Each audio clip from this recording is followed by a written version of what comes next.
Good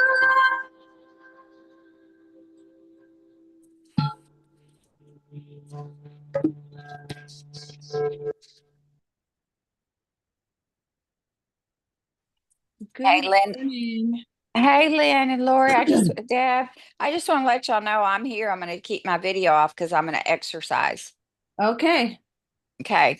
Here. Good to see y'all. Good to see you guys. All right. Good morning, Hey, Lynn. everybody. Welcome, welcome. Hey, Lynn and Lori. Deb, I just And want to let also y'all to know I'm remind you that Sharon is not probably going to be here this morning because she's here. traveling. But Oh, turning the mic over to you, Dove and Lori and everyone here for Thankful Thursday. Okay. Good morning. Good morning to everyone in the room. We have Cher and Dove and Lynn and Deb, and Sharon is traveling. Okay. We are, Aaron is traveling. yeah. So you're not muted, Cher. Okay. We're on lesson 156. Thanks. I walk with God in perfect holiness. So sometimes on these muting, it's really funny because sometimes Sharon forgets to mute and we can hear all the kitchen noise going on as she's making breakfast. It's funny. I walk with God in perfect holiness. Ken Wapnick's journey through the workbook says, this is a wonderful lesson reminding us we have a right mind.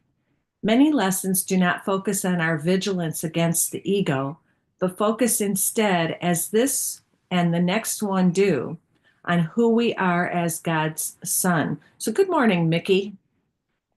Well, this is an interesting point that he makes because Ken frequently focused on the vigilance against the ego.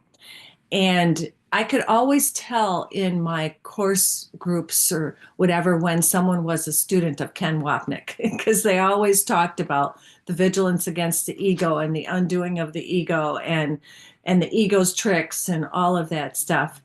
And what he's saying about this lesson focuses on who we are as God's son. And the focus of the teaching that has always come through me, through this vessel, has been focusing on that.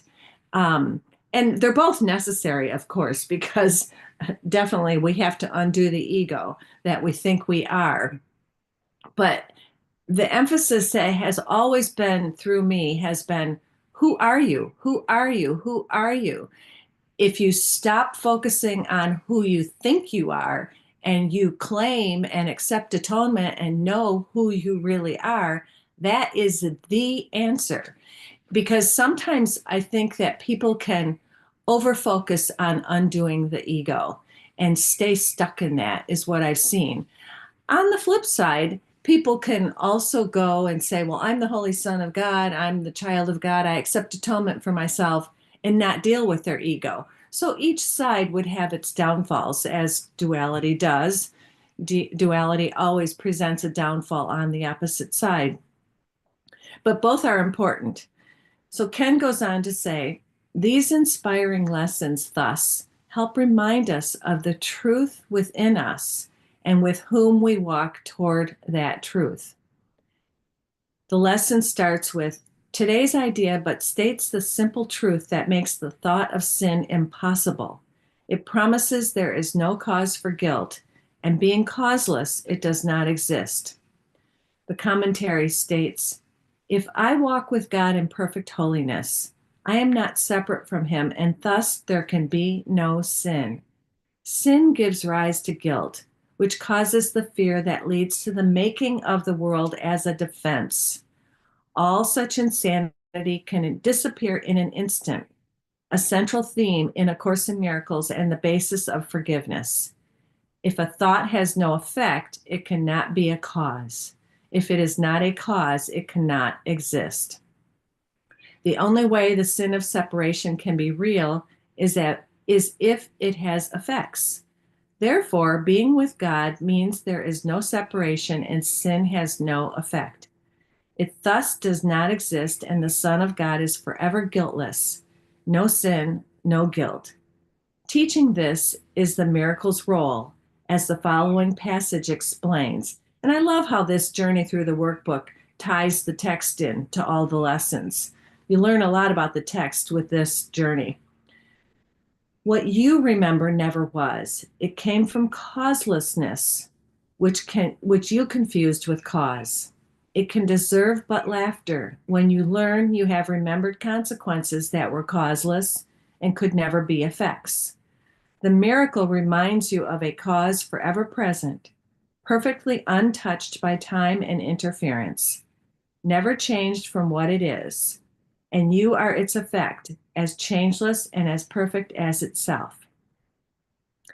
I, the effect of God, have never left him, the cause that is my source.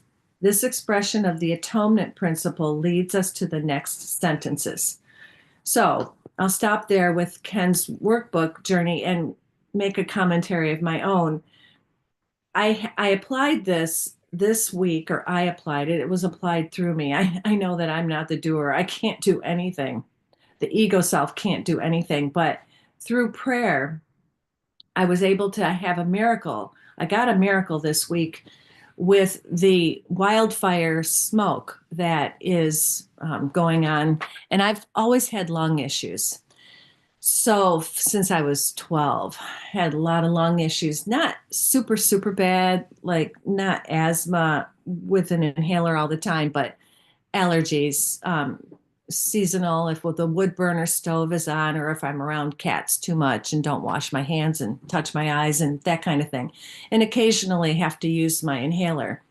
So this week, with all this smoke and haze, brought up two issues of ego identification that are still not fully undone, but they're being undone, which that speaks to vigilance against the ego. One, I think I'm a person who has lung issues. That's false. That is false. Two, I think that smoke can affect me and hurt me. And there's all these reports out on the weather apps about don't go outside or don't do strenuous exercise outside. Well, I've been doing strenuous exercise outside and feeling quite winded. And I had been winded for some time and didn't realize it was from the smoke. I didn't know the smoke was going on. And then when I heard about the smoke, I'm like, oh, yeah, that's the cause. Well, that brings up one, I think I'm a person with an illness. And two, it brings up my environmental issues, which is for the ego Lorri, it's a big, big thing about hating the world. Excuse me. So all of that going on. So I'm like, okay, I've got to forgive the environmental stuff, the climate change that's going on, because that keeps me tied to the world. And I have to forgive the idea that I'm a body. Well, I recognized that, and I had started getting to the place where I was so angry and upset that I thought I had to use my inhaler. Well, thankfully, the line sickness is a defense against the truth kept going through my head. It's like, wait a second, no, that lesson 136 says that you're not affected by the weather. You're not affected by sleep, by time, by the weather. And I'm like, well, if I'm not affected by the weather, then this wildfire smoke cannot affect me. Plus, it's in a world that I'm projecting out there. And I still I can't grasp, except intellectually, the hatred. I mean, I can see the hatred that I feel for people that pollute, and big corporations that pollute, and all the sources of the climate change. I can feel the hatred for them, but I can't connect it to the hatred in my mind yet. That's something I'm praying for and asking and saying, show me, show me. I mean, I do see the murderous thought system. And good morning, Karen, because I wish they were dead. I do. I wish they were all dead, you know, and I wish they would get sick from this stuff. So of course I'm projecting. I can see that intellectually, but I can't fully grasp how much hatred is in my mind. It's like it still feels like it's out there. But anyway, but I know it's not out there. I know it's in my mind, and I don't want it, and I choose to forgive. So what the miracle that happened was when I recognized that and said, you know what? I cannot forgive this. Ego Lorri, who believes she's a person in this world, cannot forgive this. I hate these people. I hate environmental pollution. There's a big thing going on here about not allowing a tunnel underneath the Mackinac Bridge for tar sands oil with this horrible, horrible company named Enbridge, who I hate. Okay. Okay. So here's all my hatred coming out. And so that's all going on. And with that, I just say, okay, God, okay, Holy Spirit, I think I'm Lorri, who's experiencing all this. I can't do this. Please, I'm giving this to you to forgive for me. And with that, last Saturday, I was out at Lake Michigan and it was totally hazy from the smoke, and it really upset me. But it's like, you know what? I'm projecting Lake Michigan. The beauty, the Lake Michigan is, if you haven't seen it, it's like the ocean but without salt, and it is gorgeous, and it's so beautiful, and it's so close to my heart, and it has been my whole life. So of course, then that's projecting the positive thing out there. And then, oh, these people, this oil and stuff and these smoke and all this affecting my lake. Well, there's my lake, it's all ego. So I said, okay, take this from me. I choose to forgive. I choose to forgive this. I don't want this. And I didn't have to use my inhaler. And I was at peace. And throughout the week, it's been coming up with, as I'm coughing up, infected phlegm from my lungs. I'll cough it up and I'll spit it out, and it's like, oh God, that's infected and it's gross. Watching the temptation of the ego and the temptation to believe in the world and temptation to believe that I'm a body come up, and it's like, okay, this is a great opportunity to let it all go and forgive it all, but knowing I can't. So I'm asking for the miracle here, continuing, but I haven't had to use my inhaler all week, which is amazing, because several times I was getting into the anger and the fear so much, I thought, I'm going to have to use my inhaler. I'm not going to be able to sleep. But haven't had to. And that's the miracle over and over and over again that I'm getting. And that even to catch the anger coming up, and then to stop and say, whoops, I am projecting hatred. I don't get it totally. I truly don't. As the ego, I can't get it. The ego in me is way tied to environmental causes and the body. And it's like, okay, but I know the truth of the miracle, and I know that the course is true. And I expect freedom from this, because I am vigilant against the ego. So with that, I'm going to turn it over, and Karen and Mickey and Deb, Sharon's not here today. I'll turn this over to Dove, but if you guys want to come on, feel free. Raise your hand. And so right now I'll turn this over to you, Dove. Okay, thank you so much for that, Sharon. And Sharon, so Sharon's not even here. Lorri. And the funny thing is, I invited a Sharon to come join us on Zoom. We met on TikTok, and she was telling me she's had 4 near-death experiences. One where she was hit by lightning directly, and she's written up in a number of books. And I invited her to come here and share. She asked me, what my life is now, and I told her about the Course in Miracles. And actually, what Ken Wapnick says is exactly what I was going to tell her. So Ken Wapnick says on today's lesson 156, maybe I'll put it up again because I know a few people. Hi, Deb and Karen and Cher and Mickey, I think came in after I put it up. Here it is. Ken Wapnick says about today's lesson: if ideas leave not their source, and I am an idea in the mind of God, I've never left my source, which means everything the ego has taught is wrong. Huh? Now, what is everything the ego is taught? This entire world, this entire world doesn't exist. Isn't that what it says in your birthday lesson, Dove? Lesson 132. I loose the world from all that I thought it was. Yeah, I thought this world was everything that there is, and I got to take care of myself. Well, the truth of the matter is, you never left the love of God. You are the love of God. You are eternal.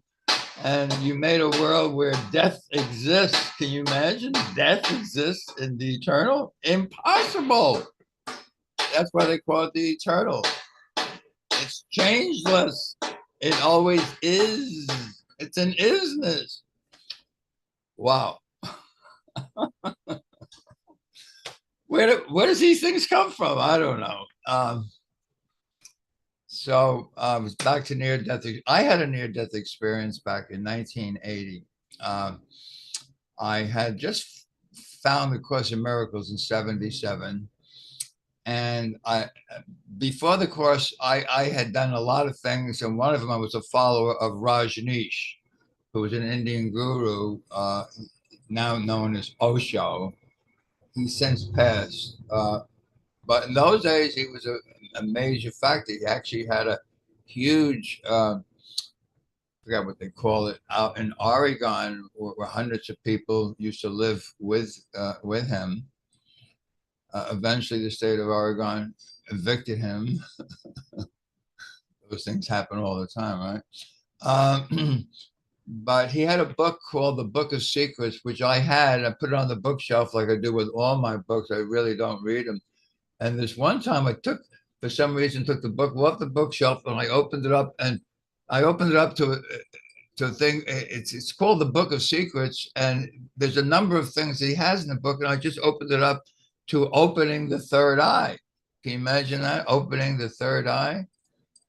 And I said, wow. Now, I was 40 years old at the time. And in the Jewish religion, when you're 40, you're invited into the Kabbalah, because at 40 is the time that they introduce you to, what's beyond this world. And no one was inviting me. I said, well, maybe I'll invite myself by opening the third eye, which is another way of seeing the mystical. I mean, Jesus was a mystic. He was a Kabbalist. In those days, they called him an ACIM. Which is why the other rabbis didn't quite understand him. He said, well, if you're such a holy man, how come you do this and this and that? Of course, they didn't understand that he was a holy man, except that he didn't believe in the laws of man. He believed that it's something beyond the laws of man. And of course, he practiced that as an ACIM. And the ACIM is just someone who, when you point your finger, doesn't look at the finger, the symbol looks beyond to where it's pointing.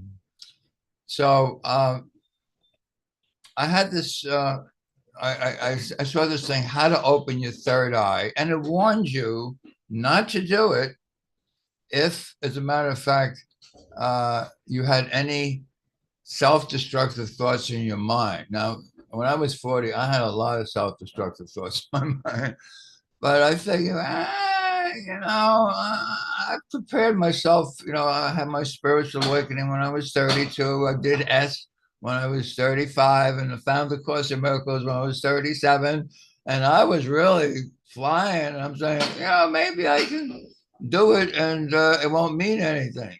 Well, I practice it. It's a very easy thing. It tells you what to do, how to open your third eye.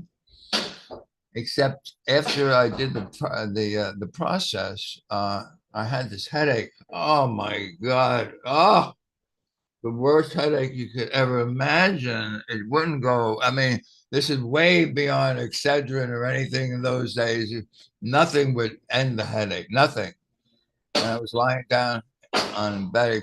I was weak from the headache, just weak. And Suzanne was lying right next to me, saying, oh, go away. And all of a sudden I felt this incredible electrical jolt from the crown of my head starting to soar down through my body. And as it was coming down around here, I said, oh, this is what it means to be in the electric chair, because in those days they still electrocuted people at Sing Sing, which was just up the river from me. They had electrocuted the Rosenbergs for being atomic bomb spies and things like that. Anyway, I said, "Oh, this is what it means to be electrocuted." And then as it started going down towards my heart, all of a sudden I saw this visual of Washington Square, where I used to go to school at NYU in Greenwich Village, and they had these chess tables in Washington Square, which is a fixture there. They're made out of granite or whatever, and people play chess there all the time. And all of a sudden, I see this chess table becomes just one little small square in a much larger chess table that goes on into infinity.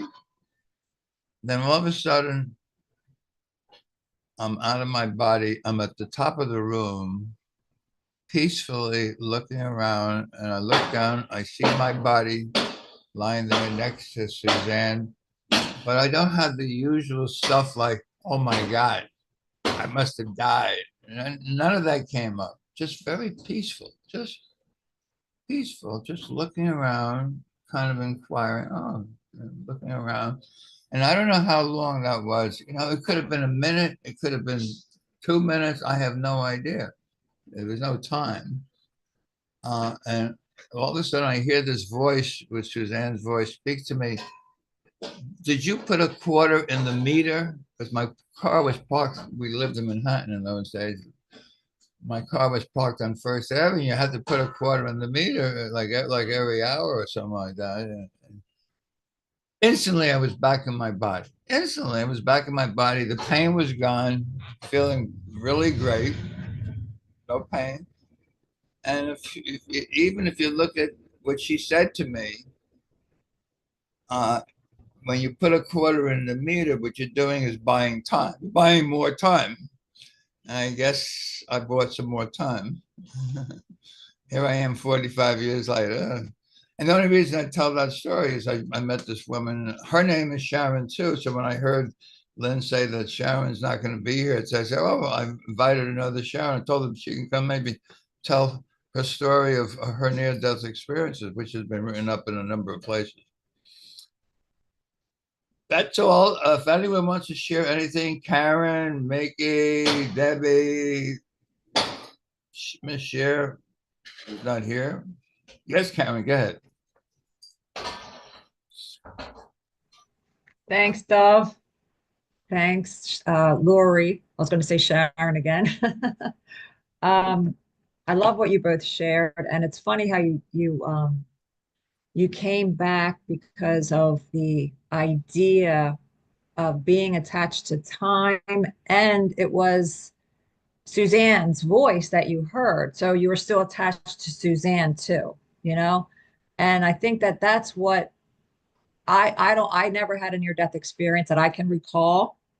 I came close to dying, getting hit by a car, but don't recall having a near-death experience. But from people that I spoke to, what brought them back was their attachment to their children or their wife or their husband or someone here that they weren't ready to leave yet, or that, something here.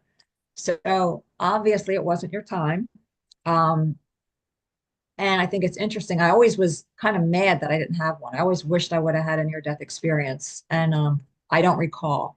So I also love what Lorri shared, that the temptation to believe I am a body.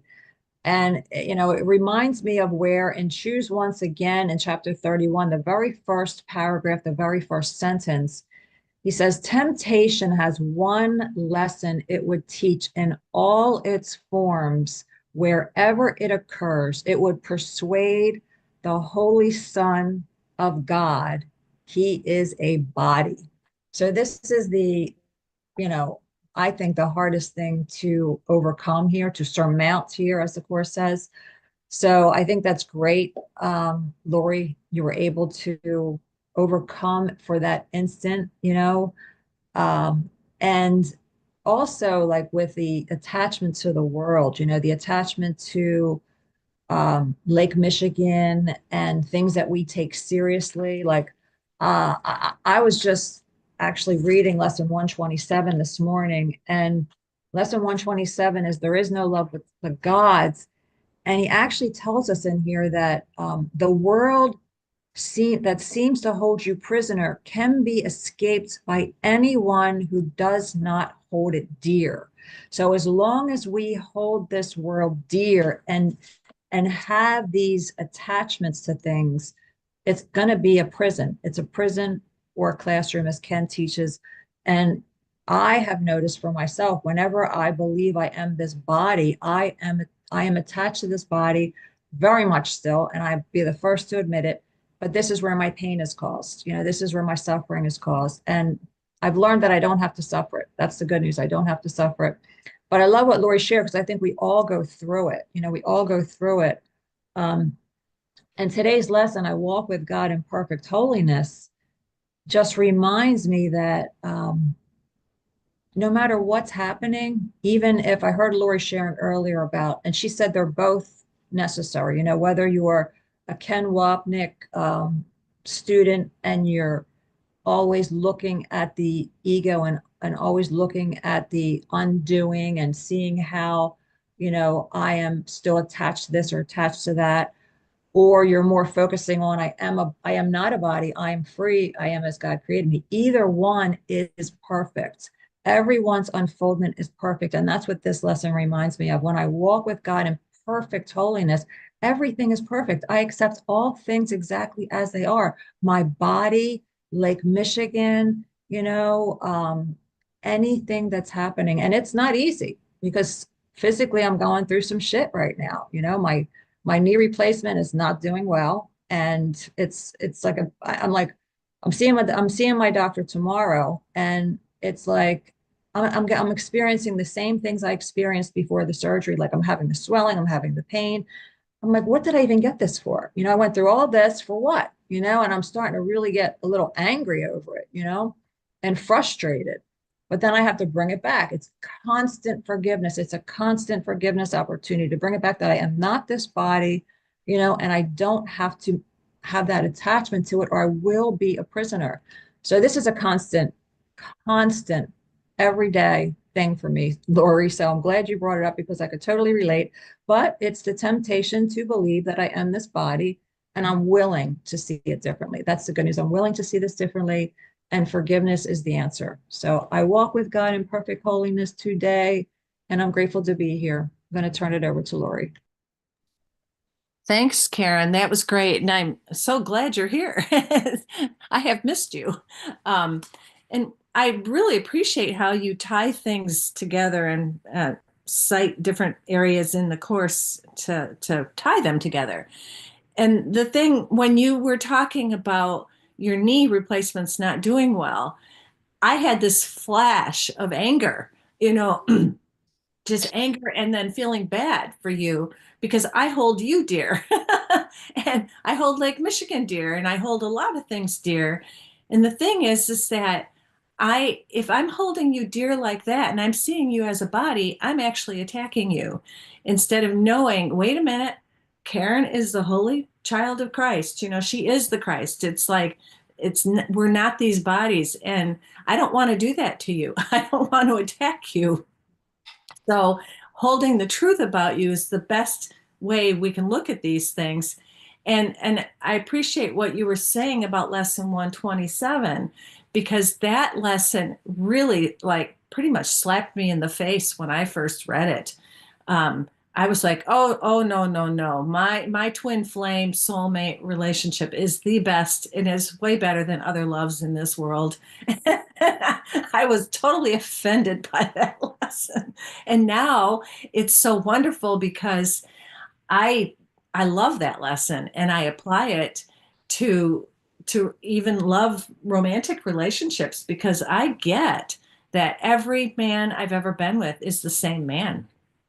And I love them all. And they're all my twin flames, my soulmates. Everyone is my soulmate. Whoever I'm with, it's a friend, a family member, a stranger. They're in front of my face. They're my soulmate. And I love feeling that way. It's so much better than the special love. And I had a wonderful experience about a week ago, I had been thinking about my cat, my soulmate cat. And I'm not going to say his name because passwords and stuff like that. But I had this cat when I was a little kid. And then I got this cat back, reincarnation, when I was an adult. And then when that cat died, I got the lesson that that cat was every cat, that I didn't have to have that cat anymore. Because when I got him back when I was an adult, I looked and looked and looked and looked for him.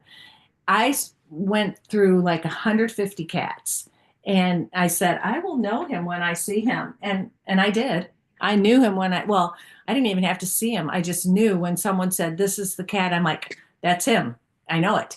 And it was him. But my daughter at the time, she was a teenager. She goes, Mom, just get a cat. And I'm like, nope, nope, nope. It has to be him. So it was this special love with this soulmate cat. Well, last week I was thinking about him, and I have a collage, and my cat's picture is in that collage. That's how special he is to me. And yet, at the same time, I don't need him back anymore because he is every cat. He is love. He is just cat love in that particular form. Well, I was with my grandkids, and we went next door, and they have this black cat. And the name of the black cat is almost exactly the same as what the name of my cat was. That cat starts walking over to us, and I bend down to pet it, and it actually climbs into my arms, and then would not go, just would not go. The little kids wanted to pet it, wanted to hold it. No, that cat was sticking to me like glue, for like about 10 minutes. And I realized, oh my gosh, this is my kitty. This is my guy coming and saying hi to me through this other cat form. It really felt like it was him, like saying, hey, stopping by to say, hey. It was just the weirdest experience that this cat would just, I've only seen this cat like 2 other times in my life. It's been there for a couple of years, and it was just weird. But because I had just been thinking about him, and it's like, there's no love but God's, and here comes that little love of God trotting over from the next door neighbor cat. And it was just so great. Then I wanted to speak to something you had said, Deb, about buying time with putting the quarter in the meter. I listened to Joe Dispenza yesterday morning, and he was talking about how he used to be rushing around all the time and never felt like he had enough time. And that man gets more accomplished than any human being. He is just amazing. I don't know how he does it, but he said how he does it. He goes, I used to think that I never had enough time, but now I know that I live in no time. I live in no time, and everything gets done easily and perfectly and with flow. And I thought that was so great.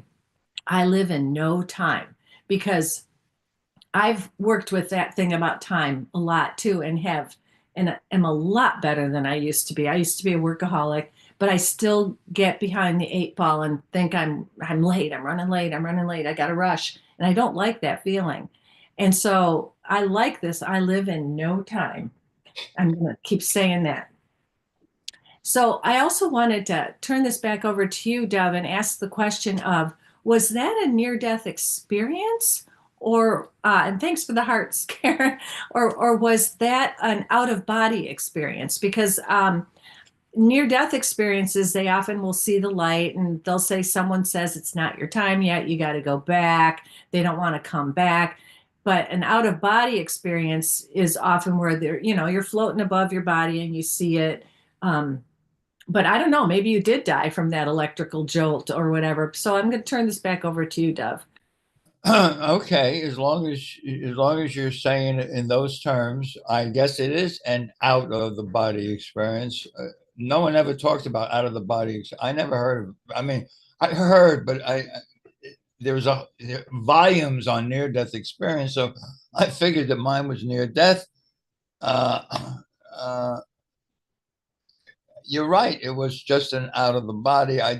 In fact, I always wondered about all these people who go through the tunnels of light and they come out and all kinds of glorious beings telling them, "Oh, you're okay," and we'll guide. And none of that ever happened. So maybe it was an out of the body. But I have something for you. You probably missed what I posted up here a little bit earlier. You were talking about, and we all know about the Canadian wildfire smoke, and I know it's certainly in your area in the Midwest, mainly in Minnesota and Michigan and Illinois. Very, very little has come here, although I'm sure you heard about the 200-mile long Sahara dust storm that's about to hit Florida and Louisiana and places in the South.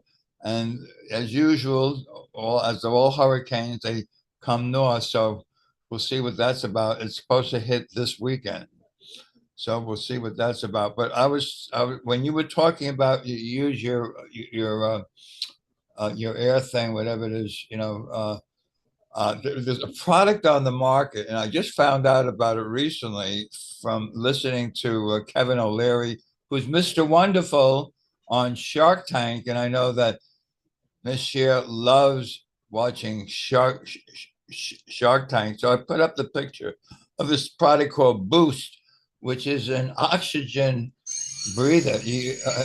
People just use it during the day. They just take a whiff of oxygen. I know that's another thing that Miss Cher used to do is oxygen. So I'm going to put up what Kevin O'Leary says here. It says in October of 2019, Boost Oxygen appeared on the hit ABC show Shark Tank and agreed to $1 million deal with Kevin O'Leary.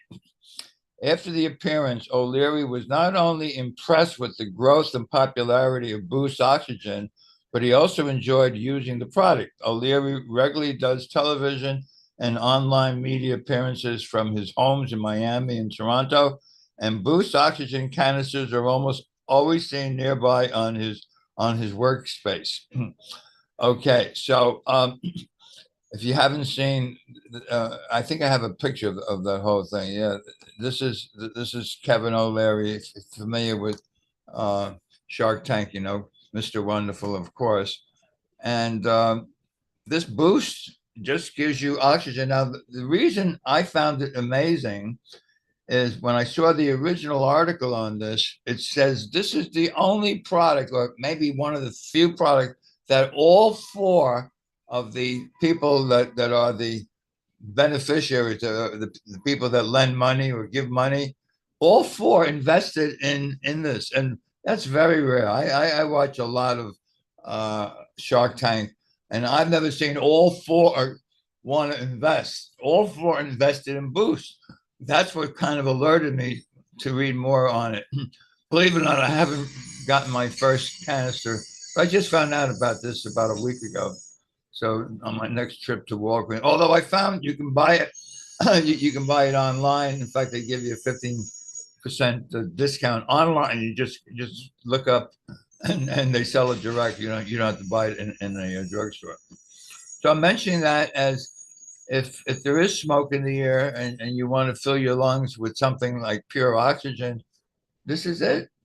So that's just a thought I wanted to share with all. Lorri? Oh, no, go ahead, Karen. She has her hand up. Oh, I'm sorry. I didn't see your hand up, Karen. Oh, Karen? no, I just put it up. I waited till you were done, Dove. Thank you for that. I love that. I love that. I used to watch Shark Tank all the time. I love that show. I just don't watch TV as much, but that's a great show. And I'm going to try that stuff. And I'm going to try for my uncle too, because he has breathing problems. That looks like a great product.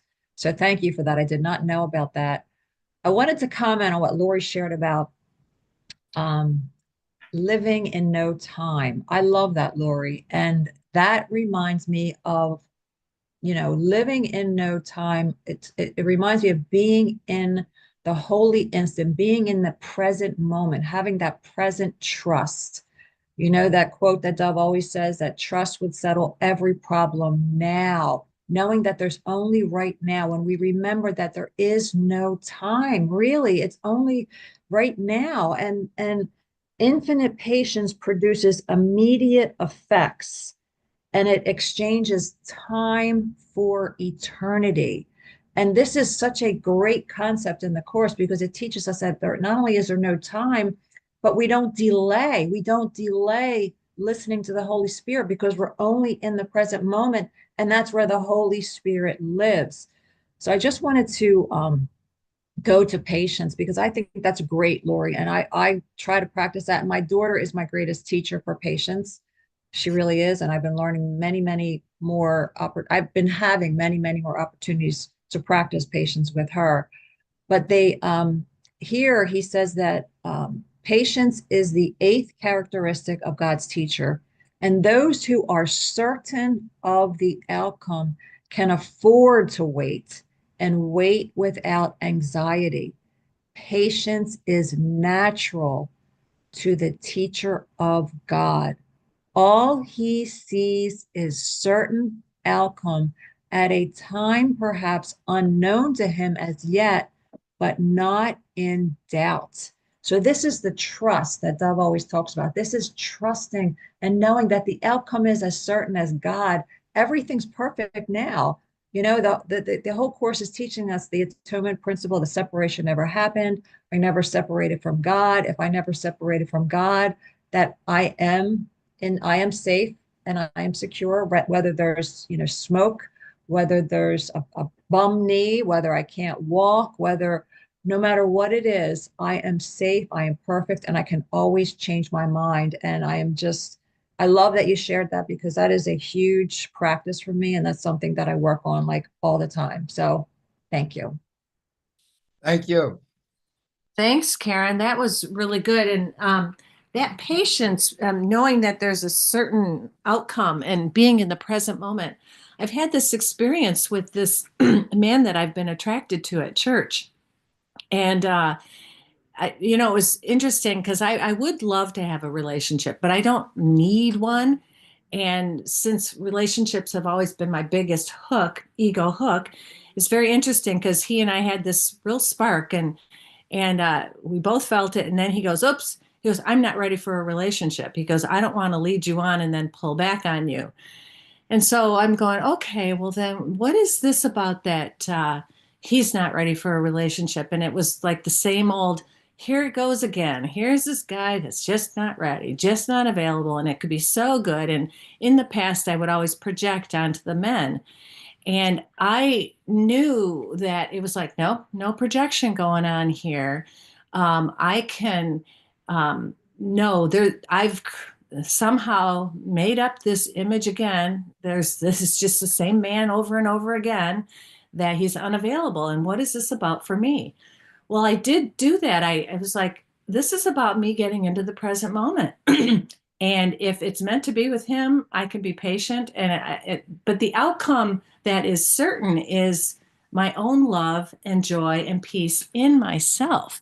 And so for the last couple months, my meditation practice has gone to another level of sitting in the present moment and breathing and knowing it's all within me, instead of trying to create anything in my world or having any guided meditations I still do those, but the sitting with the breath is the hardest thing for me. But I try to do it. I don't do really well, but it has brought me more into the present moment. And just this sense of, well, if it's meant to be him, it will be him. And if it's not, it won't be. And if it's someone else, they'll just show up. But I haven't had the gripping and the angst and the longing and all of that around this guy like I would have in the past. And it is just so nice. And that's with that certainty and surety of, there's no one out there that gives me love.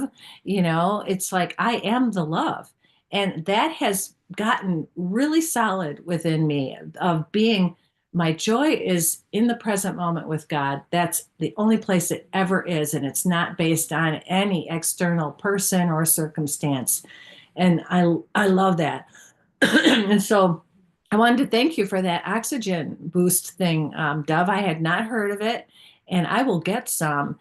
especially because I had noticed that playing pickleball or hiking and stuff that I've normally done, and I was like, man, I am really winded. And this was before I even knew about the smoke. It's like, man, I'm winded. So that will be really helpful. And I think it's great, Lynn. I love your comments here on the stuff where you said you use that boost on, just one hit at a time. It's not for continuous breathing and when you travel. And also, what the comment you made about your mom having a near-death experience when you were born. That's pretty cool, but she came back for you. I love it. So you say, I can use the boost if I am distressed, but it only lasts for one breath at a time. Okay. For a minute. Okay. All right. Um, and mine probably, that sounds like it's an inhaler is needed at that time. So mine, I'm not distressed. I'm just like, oh man, more winded than I think I should be. So I'm going to turn this back over to you, Dove, because I've talked more than you have. You haven't talked that much this morning. So I'll give it back to you. What? I haven't talked that much this morning. Are you comparing? Only the ego compares, I mean, come on. Ego literally lives by comparison. No, actually, it's not how long you talk, it's what you say. Obviously, God is, and then you cease to speak, So it's the quality and certainly not the quantity.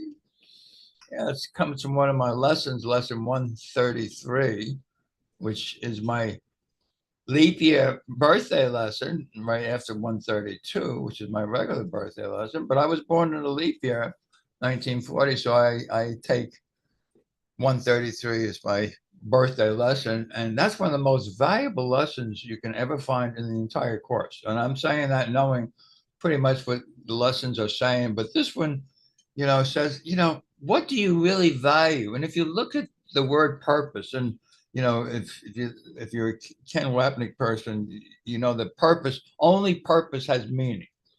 And he tells you in 3 words in the first sentence in lesson 25, purpose is meaning. Nothing else other than, why is purpose meaning? Because purpose is a property of the mind. You're not a body, which you very well put there. And and I heard you say it's very tough in this world to not see yourself as a body. And that's about the toughest thing of all. I mean, you can have concepts of, I'm this eternal spirit and I live in my right mind. But, when you look in the mirror, you're still a body. You know what I mean? So not being a body is really where we're all looking to, I use the word grok.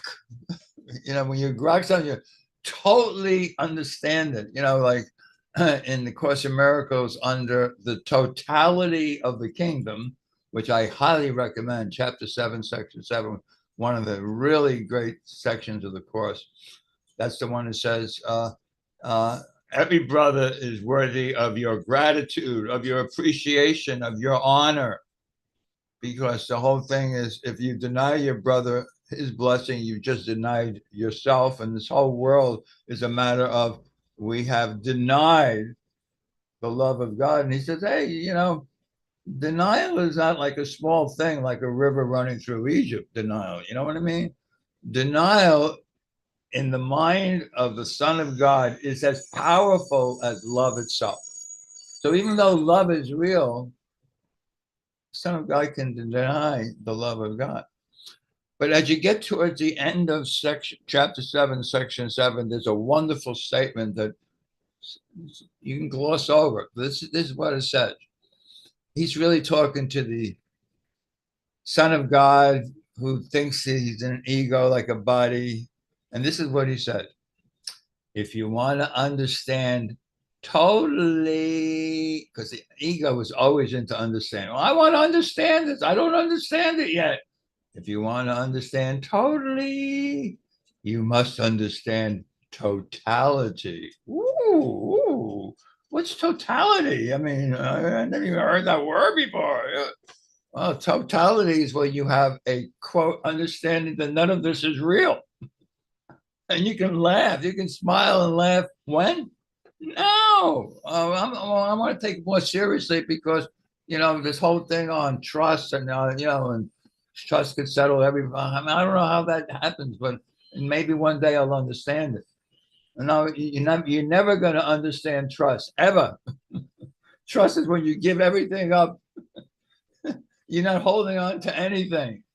I mean, if you want to understand something, you must be holding on to something in order to understand it. You got to laugh at this stuff. It's really, if you're not laughing, at least smile. And as Ken Levin says, I don't want one of those silly smiles. Jesus doesn't like silly smiles where you just go, no, that's a silly smile. You look at it exactly as Karen loves to say. You look at your thoughts, which are in your wrong mind. You don't judge them. You just look at them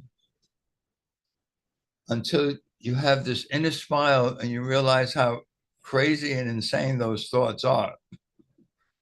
And that inner smile starts to effervesce. It starts to radiate. That's a good word. Radiate. It radiates. And it vibrates. And if you're vibrating at that level, you can then go into your gentle laughter. And twice in the course, he uses the word, and in your gentle laughter, you are healed. So it's your willingness to not take anything in this crazy, upside down, insane world seriously that you are healed. But as long as you say, oh, I got to fix this, I got to do this, I got to do, that's the ego telling you, you're not finished yet, or I'll not finish with you until you die, baby. How's that? Karen, your hands up. That was great, Dove. And I love that operational definition by Ken. The way to be in one's right mind is to look at the wrong mind without judgment. So we're never judging our thoughts. We're never condemning ourselves because God does not condemn us, so we don't condemn ourselves. And that's been a real miracle for me because I used to condemn myself and judge myself, my thoughts, and everything all the time. So that's been a real great practice. The other thing I wanted to comment on was what you said about chapter 7, section 7, the totality of the kingdom, full appreciation for your brother. It's full appreciation for your brother. That is the totality of the kingdom. It's full appreciation for his loving thoughts and for his cause for help. All of it, all of it. It's either love or a call for love. There is nothing else. And this is what the course is teaching us. And the totality, to understand to understand totally, you must understand totality. And that is what this whole course is talking about. That is what the lesson 127 is talking about. There is no love but God's, because God's love includes everyone. No one is left out of the circle of atonement. That is why we can't understand that love, because there's always someone that we're leaving out. And that's why it's not a love of this world. And the only way we can love as God is in the holy instant. It's not here in this world. No matter how much we try, no matter how much we would like it to be, it's just not here. It's outside of time. The closest I think we get to it is when we, in the course in chapter 5, section 2, in the voice for God, he says, it is possible in this world to listen to only one voice. It takes effort and great willingness to learn. And when we can listen to that one voice, that's only one, it's only the Holy Spirit, it's only the love, it's the totality of the right mind. So that's all we're extending. I mean, that's as close as we get. I get glimpses of that, and I think we can get that here. I think it is possible, but it's very, for me, just glimpses. It doesn't usually last. For me, that's for me personally. The other thing I wanted to share really quickly is on this lesson 156. I really love paragraph 6 because it kind of is an extension from yesterday's lesson. Yesterday's lesson is, I will step back and let him lead the way. Lesson 156, I walk with God in perfect holiness. Paragraph 6, this is the way salvation works. As you step back, the light in you steps forward and encompasses the world. That is the totality that Doug was talking about. That is encompassing everyone. That is including everyone. The Holy Spirit only sees everyone the same. So when we can step back and let the Holy Spirit lead the way, we can see perfect love. We can see with totality. So it is possible. And I think that it's something that for me, it's always noticing when I don't, because I say, I'm going to try to practice seeing love or I call for love. And I'm practicing this. I'm walking around, I'm saying, and I'm seeing how much I don't see it, you know? So that's helpful too, because I'm seeing how much I don't see it. And that leads me back to my right mind to look without judgment and to say, okay, I must have decided wrongly. I am not at peace. I can choose again. So it's all day long, all day long. So thank you, Dov. Thank you, Lorri. It was great to be here with you guys. I'll leave it to Lorri to end us. Well, I have my hand up. I just will make a couple of I'm comments. sorry. I had some comments. And first of all, everything you said was so wonderful, truly. Now,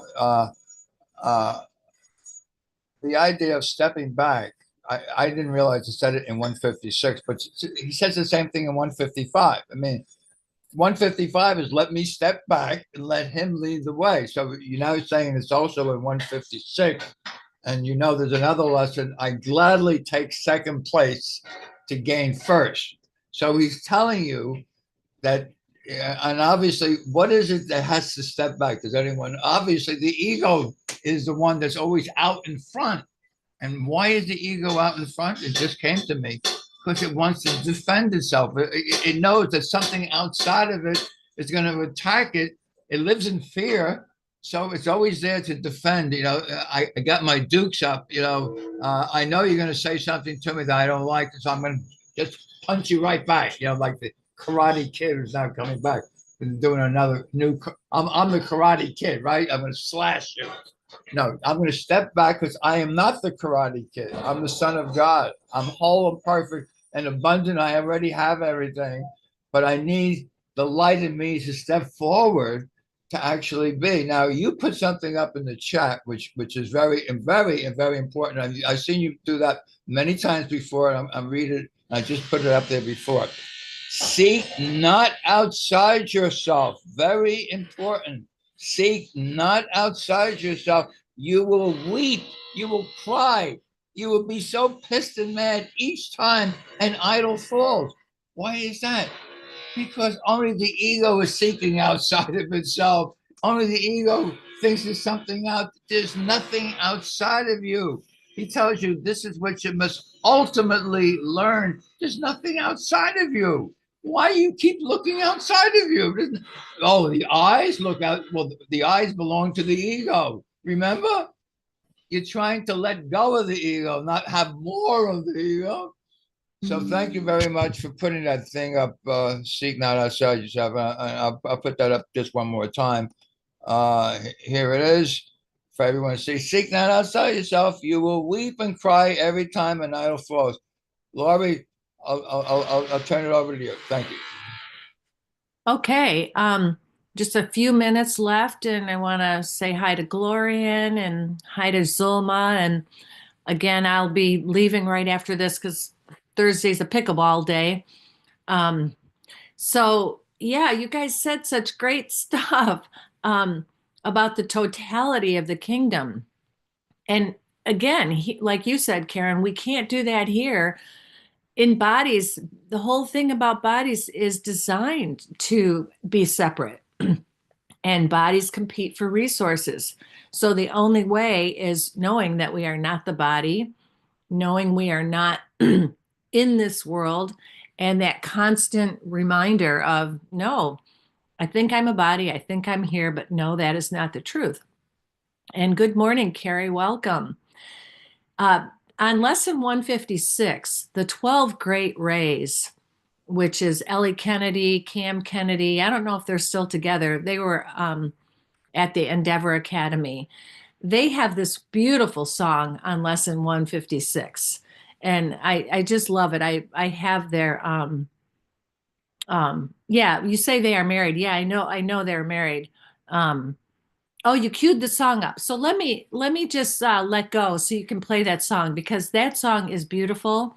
And I'll let go of the mic, and we'll see you guys next week. No, thank you so much, Lori. Yeah, no, I am friends with Ellie and Cam. So yeah, they're very much married and very much very active. They're even with all their illness, they're both having lots of repercussions from Lyme disease. A lot of people up at the Wisconsin Academy ended up getting Lyme disease. So anyway, yeah, I will play that song if Zelma doesn't mind. I take a couple of minutes. I'm sure she will not. Um, and this is one of my favorites of that whole 12 Great Rays album. I love it so much. All right, share that, and here we go. I sang this with Peter Fippen when we were in Boston, and it's just, wow, that was a transformative experience. Let me tell you that. All right, here we go.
Presence is so holy that the world is sanctified. Because of you, all things that live bring gifts to you and offer them in gratitude and gladness at your feet. The scent of flowers is their gift to you. The waves bow down before you, and the trees extend their arms to shield you from the heat. I walk with God in perfect holiness. I light the world, I light my mind, and all the minds which God created, one with me.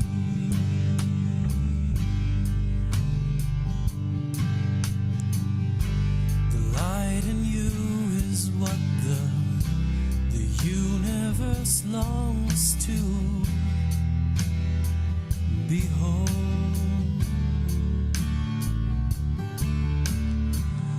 All living things are still before you, for they recognize who walks with you.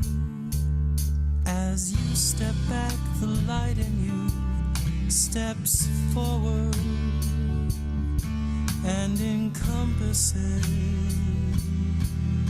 the world. It heralds not the end of sin in punishment and death, 'cause in lightness and in laughter it is gone. I walk with God perfect holiness. I light the world. I light my mind and all the minds which God created. One, I walk with God in perfect holiness. I light the world. I light my mind and all the minds which God created. One with me.